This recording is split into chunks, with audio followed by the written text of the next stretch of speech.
«Настоящее время». С вами Наташа Мозговая.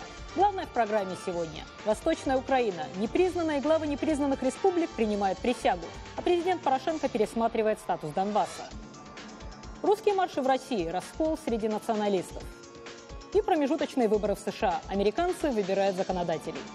Начнем, как обычно, с Праги. Сергей, вам слово. Спасибо, Наташа. События дня в настоящем времени из Праги. Я Сергей Дорофеев. Здравствуйте. Русский марш, шествие-митинг «Мы едины» и новорусский марш, то есть русский марш за Новороссию, Москва провела сегодняшний день в акциях ко Дню народного единства. В этом году он отмечается уже в 10-й раз. Также митинги прошли в Петербурге, Екатеринбурге и других крупных городах. В чем отличие нынешних акций? Некоторые из них подогревались боевыми действиями на востоке Украины. Отметим, единства между участниками разных митингов не было. Все своими глазами увидел корреспондент программы «В настоящее время» в Москве Андрей Королев. И вот его материал.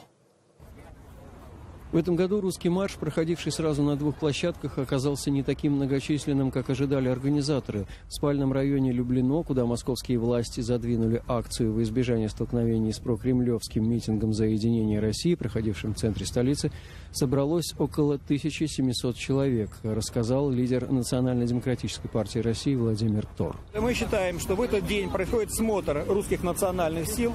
Любая русская национальная организация имеет право и возможность выйти на это мероприятие, заявить о себе, продемонстрировать русскую солидарность, высказать свою позицию по различным политическим аспектам. Сам марш был разбит на несколько колонн. Главная шла под общенационалистическим лозунгом «Русский марш за русское единство».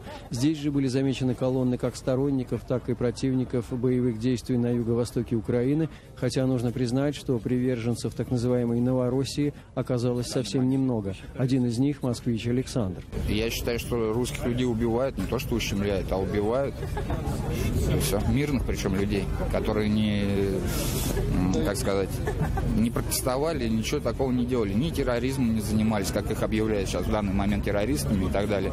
Накануне русского марша Центром по борьбе с экстремизмом был задержан один из лидеров русских националистов Александр Белов-Подкин. Ему вменяется обвинение в финансовых преступлениях. Это дело с самими националистами сравнивается с делом известного оппозиционного политика Алексея Навального.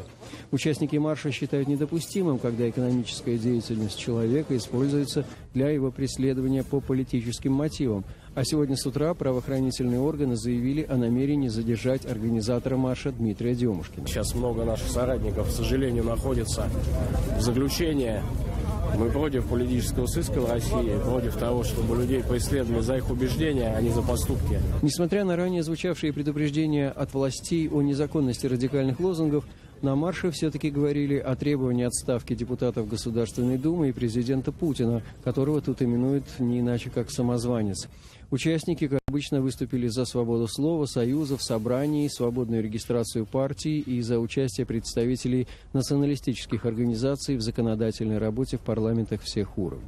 Но я, в принципе, выхожу из-за того, что я русский, а русский понятие для меня это православный в первую очередь. Вновь говорили на марше и о введении визового режима со странами Средней Азии и Закавказья, хотя справедливости ради стоит отметить, что это отнюдь не главные лозунги нынешнего русского марша. Прежде всего, манифестанты выступили против репрессивной политики Кремля, от которой страдают и представители националистических организаций.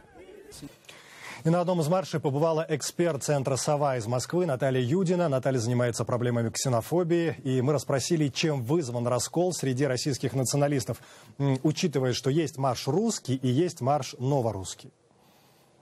Как ни странно, объединение «Русский» во главе с Дмитрием Демушкиным и ныне находящимся под следствием Александром Беловым выступило, с резкой критикой того, что делают русские войска в Украине, с резких антигосударственных позиций.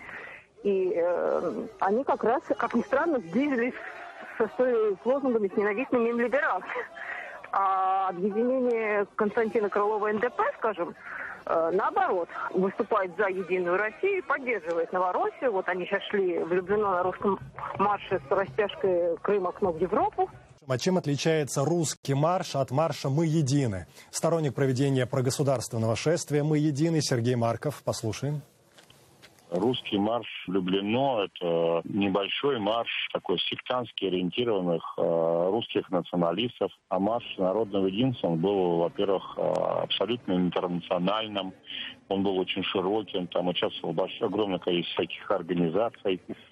Кроме того, марш народного единства он был в поддержку, безусловно, Путина, который рассматривается большинством населения как лидер страны, которая подвергается агрессии со стороны Запада. Перед эфиром мы встретились с журналистом и публицистом из Лондона Петром Померанцевым. По его мнению, Кремль сегодня намеренно поднимает национальные эмоции. Это удобный для власти дискурс. Кремль пытается максимально поднять вопросы национальных разных эмоций, чтобы максимально создать правильную повестку конфликта. Да? Они очень не хотят, чтобы это был конфликт про борьбу с коррупцией или борьба с имперскими амбициями Кремля и так далее. Они очень хотят, чтобы перейти в дискурс про национальное противостояние. Это очень удобно для них разговор. Лидер националистического объединения «Русские» Дмитрий Демушкин подтвердил, что русский марш согласован, и в интервью программе «Настоящее время» он отметил, что подобные акции не столько политические, это, по его словам, единственная возможность русскому народу заявить о своей идентичности. Я знаю, кто в России представляет всех чеченцев. Я знаю, кто в России представляет всех татар. У них есть парламенты, свои главы. Даже у некоренных народов России, у тех есть землячество. У русских нет ничего. У нас президент – это президент всех граждан России, россиян, Дума всех россиян. Ну и все. Даже в общественных структурах нету представителей русских. Что у русских есть – это русский марш. И тем временем социологи Левада-центра провели любопытные исследования. На вопрос, как вы относитесь к идее проведения русских маршей, положительно ответили 31% россиян, такое же число ответили отрицательно, и скорее положительно к акции относятся 24% респондентов и скорее отрицательно 22%. И время передавать слово в Вашингтон, о чем говорят сегодня по ту сторону океана. Коллеги, продолжайте. Спасибо, Сергей. США предупреждают о возможности дальнейшей изоляции России в случае признания Москвой выборов в самопровозглашенных Донецкой и Луганской республиках. Соединенные Штаты осуждают и не признают так называемые сепаратистские выборы на востоке Украины, как не признают и любых лидеров, выбранных на этом незаконном голосовании.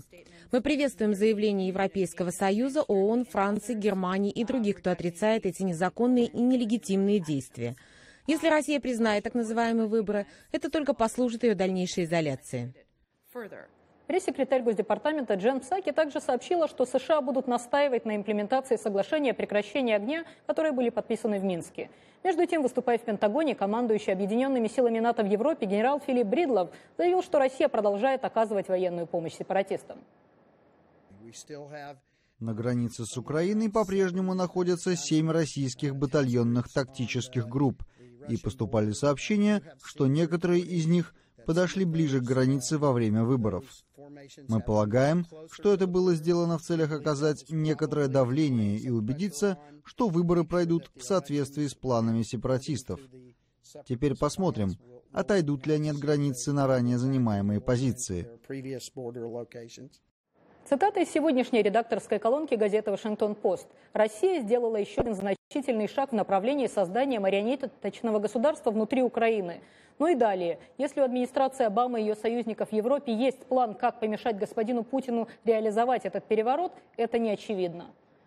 С нами на связи наш корреспондент Игорь Тихоненко. Игорь, действительно ли у американской администрации есть план на случай, если Россия признает новую власть на востоке Украины и, возможно, использует это для того, чтобы ввести войска под предлогом оказания помощи этой самой новой власти? Наташа, как известно, Украина не является страной-членом НАТО. Это значит, что пресловутая 5-я поправка, 5-я статья устава этой организации, которая гласит, что в случае нападения на одну страну, которая является членом Североатлантического альянса, все остальные государства-члены будут вынуждены вступиться за нее, на Украину не распространяется. Вдобавок нужно подчеркнуть, что администрация Обамы, Обама сам неоднократно заявляли о том, что Соединенные Штаты не собираются вступать в военную конфронтацию с Москвой из-за Украины. В то же самое время у Соединенных Штатов есть целый ряд военных обязательств перед своими региональными союзниками в Восточной Европе. В первую очередь я, безусловно, говорю о Польше, а также странах Балтии, которые в последнее время весьма и весьма обеспокоены тем, что Россия в самое ближайшее время придет защищать русскоязычное меньшинство уже на их территорию.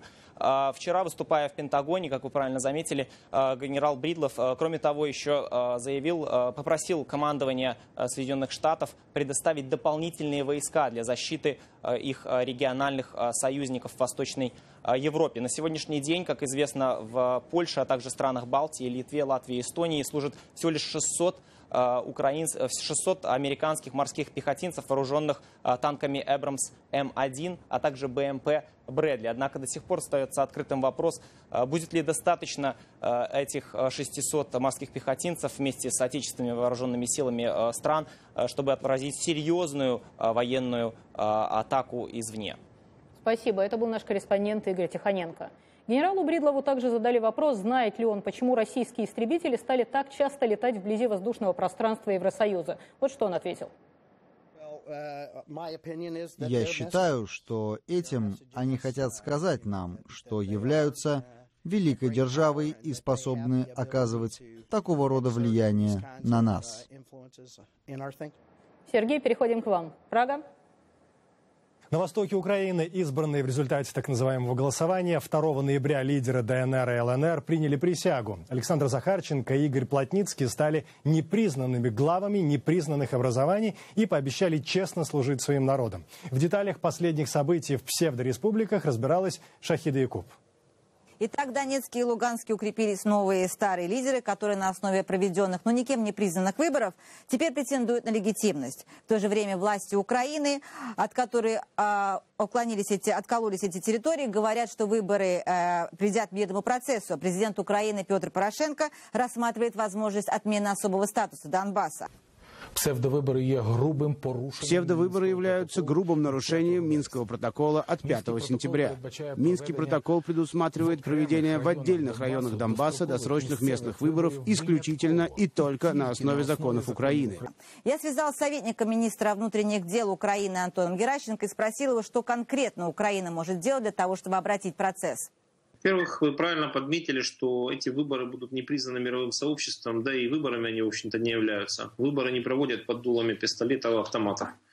Украина будет дальше укреплять свою национальную безопасность. Украина будет дальше заручаться поддержкой мирового сообщества для того, чтобы стабилизировать ситуацию. И рано или поздно, чтобы Россию загнать в такие рамки, при которых ей было бы дешевле вернуть захваченное, вернуть нам Крым, чем дальше. А какие конкретно механизмы вы будете применять для того, чтобы вернуть эти территории? Вы понимаете? Потому что тем дальше в лес, тем больше дров, как получается. Конкретные механизмы – это, опять-таки, обращение к мировому сообществу с просьбой дальше ужесточать санкции. Это экономическая политика Украины, направленная на независимость экономическую от России. Потому что на сегодняшний день мы очень еще сильно зависим от России по экономике. Это укрепление нашей армии, милиции, служб безопасности для того, чтобы предотвращать дальнейшее развитие терроризма на территории Украины. Если вы ждете от меня ответа, что когда же Украина двинет свои танки на Донбасс и на Луганск, вы такого ответа от меня сейчас не получите. Хорошо, господин Геращенко, другой вопрос. У нас есть уже печальный прецедент Приднестровья, Абхазии, Осетии. Это такие долгоиграющие конфликты, которые не были решены. В принципе, все эти три непризнанные республики живут свою жизнь уже больше 20 лет. Вы не боитесь, что Донбасс постигнет та же участь? Я могу сказать, что в истории были разные случаи. Могу привести пример, когда Саддам Хусейн захватил Кувейт, через полгода пришлось его вернуть. Тогда была использована вся мощь мирового сообщества, в том числе Соединенных Штатов Америки, которые, к сожалению, из-за позиции Обамы занимают, скажем так, весьма двусмысленную позицию, в том числе благодаря которой Путин настолько смело решил нарушить те границы, то спокойствие мирное, которое было установлено в Европе, начиная с 1945 года. Поэтому хочу сказать, что разное может быть это надолго, может быть нет. С нами был на связи советник министра внутренних дел Украины Антон Геращенко. Ну и пока лидеры ДНР и ЛНР говорят о будущем своих образований, обстрелы сепаратистами одного из ключевых объектов Донбасса, Донецкого аэропорта, продолжаются. Мы поговорили с командиром роты правого сектора в аэропорту. Его рота среди тех, кто удерживает объект, командир с позывным «Богема». Вы говорите, что вы отражаете артиллерийские атаки практически ежедневно. Откуда вы берете боеприпасы? Часть у нас работает со своим оружием, которые охотничьи карабины. А потом часть, слава богу, воюем мы уже полгода, и у нас есть и трофейное оружие. А кто вас обеспечит продовольствием? Все наше обеспечение – это только волонтеры и собственный круг знакомых. Все. Работаете ли вы вместе с украинской армией, с теми солдатами, которые охраняют аэропорт сейчас? От армии мы не получаем ничего. Единственное, что на позициях, конечно, когда идут боевые столкновения, то боеприпасы армейцы нам отдают. Что случается с теми вашими бойцами, которых ранят или которые погибают? Ничего, нам не дают ни справки, ни компенсации, ничего. Только волонтерские группы, например, которые стараются поддержать непосредственно раненых наших ребят. А так, то иногда приходится даже ребятам брать, что они из какой-то бригады военной, чтобы их не выгнали из госпиталя военного. Правый сектор обвиняет в нацизме и подстрекательстве к межнациональной розни. Скажите, сегодня в России проходит русский марш под такими же, где очень много националистов. Скажите, какая разница, какую вы видите разницу между национализмом и нацизмом? Национализм – это когда каждая нация, где бы она ни находилась, понимаете, каждая имеет право на не то что на существование, а на развитие в тех рамках, в которых она видит сама свое будущее. И в этом все отличие национализма от нацизма как раз. Это программа «Настоящее время». Спасибо, что смотрите. Далее эфир из Соединенных Штатов. Коллеги. Сегодня утром в США стартовали промежуточные выборы в Конгресс, которые завершатся на Аляске в час ночи по времени восточного побережья. Об основных темах и возможных проблемах сегодняшнего голосования репортаж Александра Панова и Андрея Дегтярева. Yes, we can. Да, мы можем. Девиз и обещания многочисленных реформ Барака Обамы своим избирателям в 2008 году оказалось невозможным реализовать на практике. Как полагают эксперты, проведение реформы здравоохранения стоило демократам проигрыша большинства в Палате представителей на выборах 4 года назад. Как ожидается, система сдержек и противовесов сработает и в этот раз. Основная интрига сегодняшних выборов заключается в том, удастся ли республиканской партии получить большинство в Верхней Палате Конгресса, Сенате. Если в результате выборов обе палаты станут республиканскими, то президенту-демократу Бараку Обаме будет чрезвычайно сложно претворить в жизнь иммиграционную реформу и другие преобразования, обещанные им американцам. Как отмечали эксперты, собравшиеся в Вашингтонском центре межпартийной политики, традиционно главная тема выборов – экономическое положение в стране. В этом году налицо явный парадокс. Страна вышла, наконец, из экономической рецессии. Лучшие полугодовые показатели за последние 10 лет. Безработица ниже 6%, а избиратель по-прежнему недоволен. Слишком мало, слишком медленно. В 10 штатах рейтинг президента ниже 40%. Республиканцам надо выиграть 6 дополнительных мест в Сенате. Миссия вполне выполнимая, полагают эксперты. Станет ли Обама хромой уткой, зависит от него самого. Есть достаточное число республиканцев в обеих палатах, которые готовы сотрудничать с президентом, но тот должен ответить им взаимностью. Пока Обама проявил мало желания работать с представителями другой партии. У него не слишком хорошо получается сотрудничество даже с однопартийцами в Конгрессе. Но если он последует примеру Билла Клинтона, после 1994 года успешно сотрудничавшего с республиканским Конгрессом, то и у Обамы может получиться стать эффективным управленцем. Проблема в том, что за 20 лет американский Конгресс стал гораздо более поляризован по партийному принципу. Рейтинг доверия американцев к высшему законодательному органу крайне низок, всего 14%. Эти выборы станут референдумом по оценке работы президента, и после них в обеих партиях произойдет своеобразная перекалибровка, потому что в ту минуту, как завершаются промежуточные выборы, стартует очередная президентская кампания 2016. В прессе мы будем слышать очень много про Хиллари Клинтон, про республиканских кандидатов и все меньше и меньше про действующего президента. Впрочем, не все так плохо. Благодаря системе сдержек и противовесов потенциальным победителям этих выборов республиканцам предстоит серьезно подумать, как привлечь к себе в 2016-м голоса испаноязычной диаспоры, афроамериканцев, молодежи и женщин, избирательной базы Обамы. А значит, в ближайшие 2 года обе партии обречены на сотрудничество в том или ином виде по иммиграционной реформе и по другим назревшим проблемам Америки. Александр Панов, Андрей Дегтярев, Вашингтон. Эти выборы называют самыми дорогими в истории США. Чем это объясняется, мы попросили выяснить нашего нью-йоркского корреспондента Викторию Купчинецкую. Виктория, во сколько реально обойдутся эти промежуточные выборы? Наташа, помнишь, как во время Уотергейтского скандала тайный информатор «Глубокое горло» говорил: следуйте за деньгами. Это действительно самые дорогие в истории выборы в американский конгресс. Они стоят почти 4 миллиарда долларов. Это почти на $1 миллиард дороже, чем они стоили 2 года назад. Финансирование поступает из самых разных источников. Кандидаты сами финансируют свои собственные кампании. Компании кандидатов финансируют республиканские и демократические комитеты, а также финансирование поступает из так называемых суперпэков. Суперпэк – это такая некоммерческая организация, в которую частные лица, финансисты, а также корпорации могут вкладывать деньги, а потом эти деньги суперпэки распределяют на какие-то стратегически важных кандидатов в стратегически важных штатах. Так вот, интересно отметить, что таких суперпэков в Соединенных Штатах было создано за последний, скажем, год. Несколько десятков. И надо сказать, что многие из них до недавнего времени не занимались совершенно никакой деятельностью. Они были формально открыты, формально зарегистрированы, но до недавнего времени никому никаких денег не давали. И вдруг активизировались буквально в сентябре и октябре этого года и раздают в стратегически важные штаты, стратегически важным кандидатам по миллионы и десятки миллионов долларов.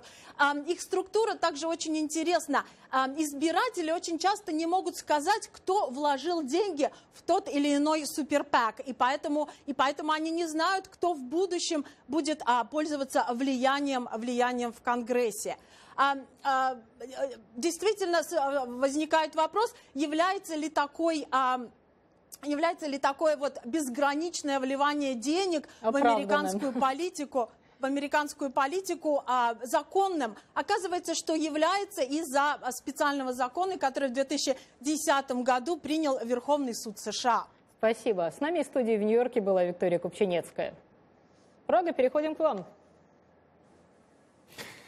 Власти Азербайджана продолжают бороться с коррупцией. Борьба идет настолько активно, что должностные лица, особенно некоторые сотрудники дорожной полиции, даже и мысли не допускают, что можно не брать взятки. Видео снято нашим корреспондентом в Баку. Мы покажем эти кадры без комментариев.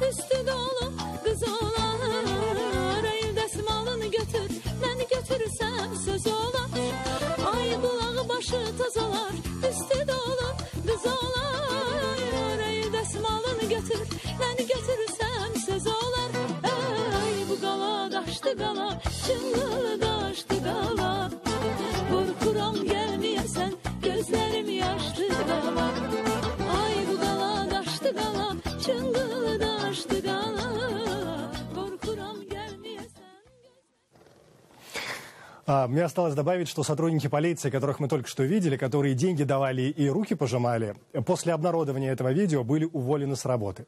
Ну и вновь черед Вашингтона. Наташа, продолжайте. Запуск туристов в космос, вероятно, придется отложить. В пятницу во время пилотируемого испытательного полета взорвался космический корабль Spaceship Two компании Virgin Galactic. Это был второй за одну неделю взрыв американского коммерческого космического аппарата. Эти 2 катастрофы поставили под вопрос будущее коммерческих полетов в космос в Соединенных Штатах. Репортаж Злати Цехок. На кадрах, снятых с вертолета, видны обломки космического корабля, разбросанные по калифорнийской пустыне Мохаве. Один из пилотов погиб, другому удалось катапультироваться, но он с серьезными травмами был доставлен в больницу. Это был чисто испытательный полет. Это не было каким-то общественным событием. Я могу вам сказать, что своими глазами и ушами я не увидел и не услышал ничего, что могло бы показаться необычным. Мне только сказали, что на этот раз потоки раскаленных газов из сопел выглядят необычно. Вы знаете, что произошло дальше. Как сообщили в компании Virgin Galactic, во время первого пилотируемого испытательного полета возникли серьезные отклонения от нормы. Владелец компании, британский миллиардер Ричард Брэнсон, рассчитывал начать отправлять туристов в космос уже в ближайшие несколько месяцев. Космический корабль Spaceship Two был поднят в воздух специальным грузовым самолетом-носителем White Knight 2 в пятницу утром. Испытательный полет проводился над пустыней Мохаве. Вскоре после отделения от самолета-носителя космический корабль взорвался и упал на Землю. На сегодняшний день около 800 человек забронировали себе участие в суборбитальных космических полетах. Тем временем руководство Orbital Science Corporation начало расследование причин катастрофы своего грузового космического корабля, взорвавшегося во вторник при взлете с космодрома Уоллопс в штате Вирджиния.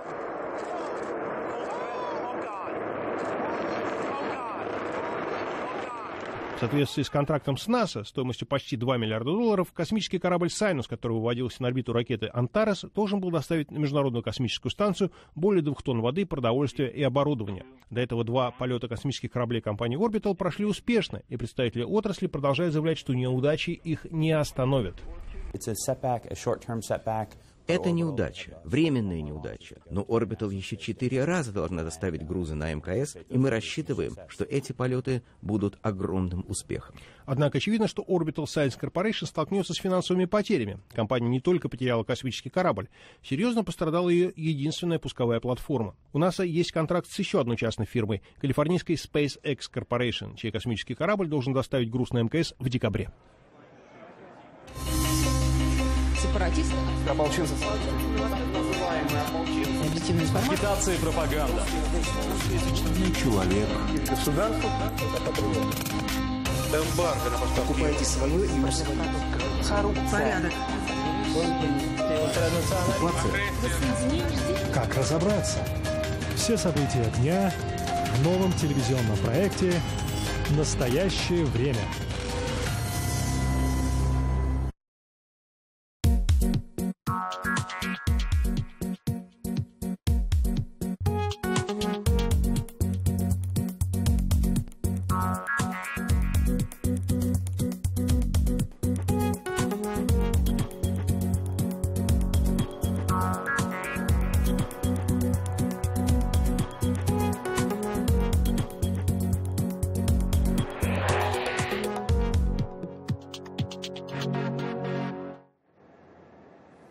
На сегодня все. Завтра мы расскажем вам о результатах американских выборов и еще много чего интересного. Программу подготовили «Голос Америки» из Вашингтона и «Радио Свобода» из Праги. Заходите на наш сайт currenttime.tv, смотрите, читайте, комментируйте. Сергей, до встречи в эфире.